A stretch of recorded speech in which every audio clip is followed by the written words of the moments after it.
हमने तय किया है कि हो सके उतना जल्द डिटेल में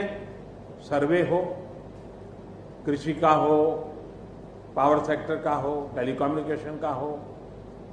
घरों की जो स्थिति है, इंफ्रास्ट्रक्चर की जो स्थिति है, केंद्र सरकार की तरफ से भी तत्काल एक टीम आएगी और वो टीम इन सभी क्षेत्रों में सर्वे करेगी और हम मिल करके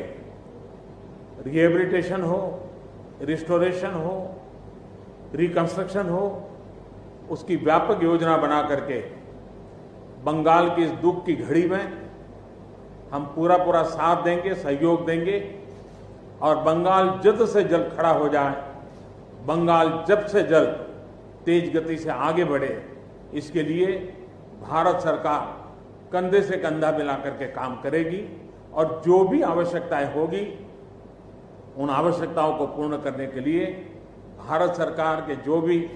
नीति नियम है उसका पूरी तरह उपयोग करते हुए पश्चिम बंगाल की मदद में हम खड़े रहेंगे। अभी तत्काल जो इस संकट की घड़ी में राज्य सरकार को कठिनाई न हो, इसके लिए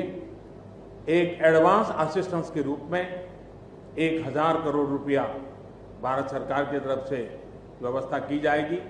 साथ साथ जिन परिवारों ने अपने स्वजन खोए हैं उन परिवारों को प्रधानमंत्री राहत कोष से 2 लाख रुपया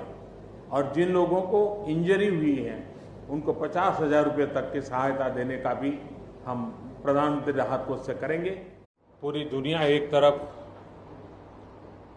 कोरोना वायरस के कारण जो समस्या पैदा हुई है,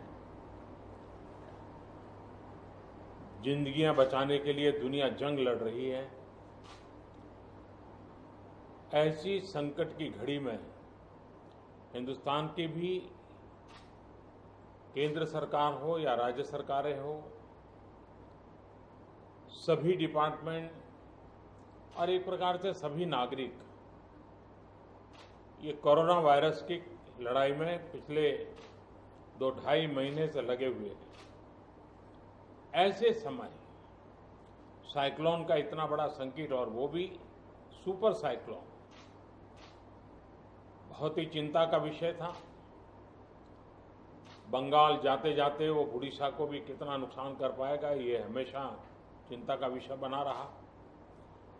लेकिन जिस प्रकार से यहाँ पर व्यवस्थाएं इंस्टीट्यूशनलाइज हुई हैं,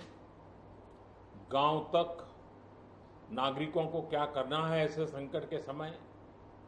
इसकी भली भांति जानकारी होने के कारण यहाँ जीवन बचाने में बहुत बड़ी सफलता मिली है और इसके लिए उड़ीसा के नागरिक, उड़ीसा का प्रशासन और उड़ीसा के मुख्यमंत्री श्रीमान नवीन बाबू, उनकी पूरी टीम अभिनंदन के अधिकारी हैं। लेकिन जब इतनी बड़ी प्राकृतिक आपदा आती है तब संपत्ति का नुकसान तो होता ही है। पश्चिम बंगाल की तुलना में उड़ीसा में उतना नुकसान नहीं हुआ है, लेकिन जाते जाते भी वो पूंछ पटक करके तो जाता ही है ऐसे प्रकार का संकट। और इसलिए हाउसिंग में, एग्रीकल्चर में, पावर में, कम्युनिकेशन में, इंफ्रास्ट्रक्चर में जो नुकसान हुआ है, तो मैंने आज पूरा डिटेल रिव्यू लिया है। राज्य सरकार ने भी विस्तार से मेरे सामने सारी बातें रखी हैं। यहाँ की सरकार की व्यवस्था की तरफ से बहुत ही जल्द उसका आकलन करके रिपोर्ट भारत सरकार को मिलेगी। भारत सरकार की टीम भी तत्काल यहाँ पहुंचेगी और पूरी परिस्थिति का रिव्यू कर करके लंबे समय के लिए रिलीफ हो, रिस्टोर करने की बात हो, रिहेबिलिटेशन की बात हो, इन सारी चीज़ों को प्राथमिकता देते हुए काम आगे बढ़ाया जाएगा। लेकिन तत्काल आवश्यकता को ध्यान में रखते हुए भारत सरकार की तरफ से 500 करोड़ रुपया एडवांस व्यवस्था के रूप में देने का हमने निर्णय किया है और बाकी आवश्यकताएं एक बार कंप्लीट सर्वे होने के बाद, रिहेबिलिटेशन की पूरी योजना बनने के बाद भारत सरकार भी कंधे से कंधा मिला करके ओडिशा के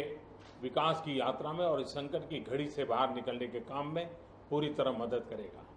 बहुत बहुत धन्यवाद।